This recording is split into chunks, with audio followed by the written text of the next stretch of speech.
Shalom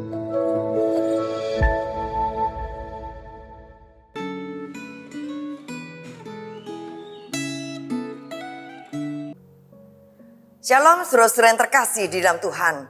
Memasuki bulan Agustus, bulan kita merayakan hari kemerdekaan bangsa kita tercinta Indonesia.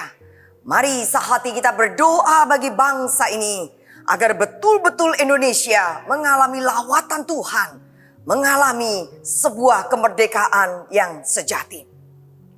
Saat ini kita akan melanjutkan perenungan refleksi Gemah.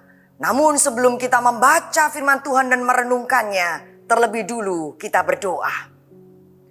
Kami bersyukur atas pemeliharaan-Mu bagi bangsa kami Indonesia ya Tuhan. Di usia Indonesia yang memasuki tahun 79 tahun ini, kami berdoa kiranya Tuhan terus pimpin dan memberkati bangsa ini. Pakailah kami juga umat-Mu ya Allah, untuk menyatakan kemuliaan-Mu di tengah-tengah bangsa ini. Oleh sebab itu, bentuklah kami dengan kebenaran firman-Mu, agar kami boleh hidup seturut dengan kehendak-Mu. Di dalam nama Kristus kami berdoa. Amin. Saya akan bacakan kitab 1 Samuel pasal yang ke-21 ayat 1 sampai ayat yang ke-4. Demikian sabda Tuhan. Daud datang ke Nob kepada Iman Ahimelek. Dengan gemetar Ahimelek menemui Daud dan berkata kepadanya, "Mengapa engkau seorang diri dan tidak seorang pun bersamamu?"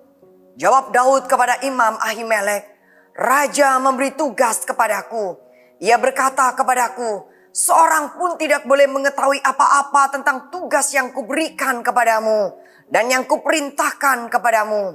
Sebab itu hamba-hambaku telah kusuruh pergi ke suatu tempat atau apa saja yang ada. Sekarang apa yang ada padamu? Berikanlah kepadaku 5 roti atau apa saja yang ada." Jawab Iman itu kepada Daud, "Tidak ada roti biasa padaku, kecuali roti kudus, asalkan hamba-hambamu itu tidak menghampiri perempuan." Amin. Saudara, Daud tidak menyangka sama sekali jika hidupnya harus menjadi seorang pelarian. Hidup yang harus berpindah dari satu tempat ke tempat lain. Bahkan menjadi seorang buronan yang paling dicari di seluruh Israel. Di dalam perikop yang kita baca, Daud pergi ke Nob untuk menyelamatkan dirinya. Dan sesungguhnya ini merupakan awal pelarian Daud yang berlangsung sekitar 10 tahun. Betapa sulitnya kondisi Daud saat itu. Dia kelaparan dan tidak tahu harus pergi kemana untuk berlindung di tempat yang aman. Daud tidak tahu siapa yang bisa ia percaya. Itulah sebabnya Daud pergi ke tempat para imam di Nob dan berjumpa dengan Imam Ahimelek. Di sini Daud terpaksa menipu Ahimelek untuk meminta roti dan senjata. Saudara, kebohongan yang dilakukan oleh Daud itu tidak bisa kita setujui. Sebab kebohongan itu melanggar kebenaran. Ingat, Tuhan adalah sang kebenaran, sehingga ia membenci kebohongan. Amsal 12 ayat 22 mengatakan, orang yang dusta bibirnya menjijikkan bagi Tuhan, tetapi orang yang berlaku setia disenanginya. Di dalam ayat 4 dituliskan bahwa ternyata mereka tidak punya roti biasa. Yang ada hanya roti kudus yang dikhususkan bagi para imam.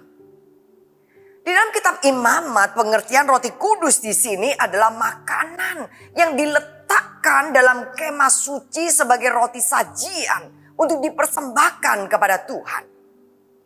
Roti kudus ini diganti setiap hari Sabat. Roti kudus yang lama menjadi makanan untuk para imam yang melayani di kemah suci. Saudara-saudara bisa baca dalam Imamat pasal 24 ayat 5 sampai 9. Di dalam kitab 1 Samuel pasal 21 ayat 6 ini dituliskan bagaimana Ahimelek memberikan kepada Daud roti kudus untuk dimakan. Saudara, berdasarkan peraturan dalam kitab Imamat, maka roti kudus itu seharusnya hanya boleh dimakan oleh para imam. Dan tidak boleh diberikan kepada Daud yang bukan imam. Namun sekalipun demikian, secara tidak langsung Tuhan Yesus membenarkan tindakan Imam Abimelek tersebut.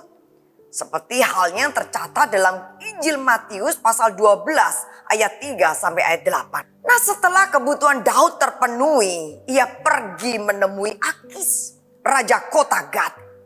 Kita tidak mengerti mengapa Daud mencari perlindungan kepada orang Filistin. Padahal kota Gat adalah kampung halaman Goliat. Penduduk kota itu pasti menaruh dendam kepada Daud. Oleh karena itu, untuk menyelamatkan dirinya, Daud pura-pura menjadi orang gila di hadapan Akis. Saudara, bayangkan jika kita berada pada posisi Daud, betapa ngerinya jika kita pergi ke daerah musuh dengan harapan untuk mendapatkan perlindungan dari mereka. Namun saudara, kita percaya dan kita yakin bahwa Tuhan punya maksud saat Daud menjadi buronan Saul. Yang pertama, Tuhan membentuk dan melatih Daud agar menjadi orang yang sadar bahwa dia itu bukan siapa-siapa. Yang kedua, Tuhan membentuk dan melatih Daud agar selalu bergantung kepada Tuhan. Pengalaman sebagai buron inilah yang membentuk Daud menjadi pribadi yang senantiasa mengandalkan Tuhan. Di dalam tulisannya Mazmur 34 dan Mazmur 56, saudara, itu merupakan doa Daud untuk meminta pertolongan Tuhan.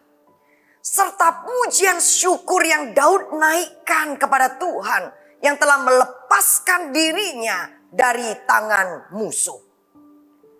Saudara, pernahkah saudara menghadapi pergumulan yang begitu beratnya?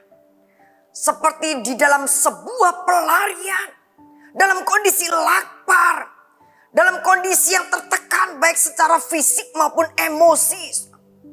Dan mungkin kita juga ingin lari dari masalah yang sedang kita hadapi seperti halnya Daud. Daud mengalami hal, situasi dan kondisi yang begitu menekan dan menyesakkan batinnya. Namun demikian, ia berseru memohon pertolongan kepada Tuhan, Sang Gembala Agungnya. Saudara-saudara, biarlah melalui perenungan refleksi Gemah hari ini kita diingatkan. Dikala kita mengalami pergumulan dan kesesakan, dikala kehidupan perekonomian kita begitu berat, dikala kita mencari perlindungan, mari kita datang kepada Tuhan Yesus Kristus. Karena dialah yang sanggup memberikan kelegaan dan kelepasan kepada kita. Matius 11 ayat 28 berkata, "Marilah kepadaku semua yang letih lesu dan berbeban berat, aku akan memberi kelegaan kepadamu." Mari saudara, kita hidup mengandalkan Tuhan di dalam segala hal. Sebab itulah kunci keberhasilan dan kemenangan kita. Mari arahkan hati saudara untuk dilatih dan dibentuk oleh Tuhan Allah kita. Sehingga kita menjadi pribadi-pribadi yang teguh di dalam iman. Kita dipakai menjadi alat kemuliaannya di tengah-tengah dunia ini. Mari kita berdoa. Biarlah firman-Mu terus meneguhkan dan menguatkan iman kami ya Tuhan. Menghadapi segala tantangan dan pergumulan seberat apapun, kami terus serah dan sandar kepada Engkau. Di dalam nama Kristus kami berdoa. Amin. Selamat menapai hari dalam firman dan hiduplah dalam iman yang berserah dan bersandar kepadanya. Tuhan memberkati.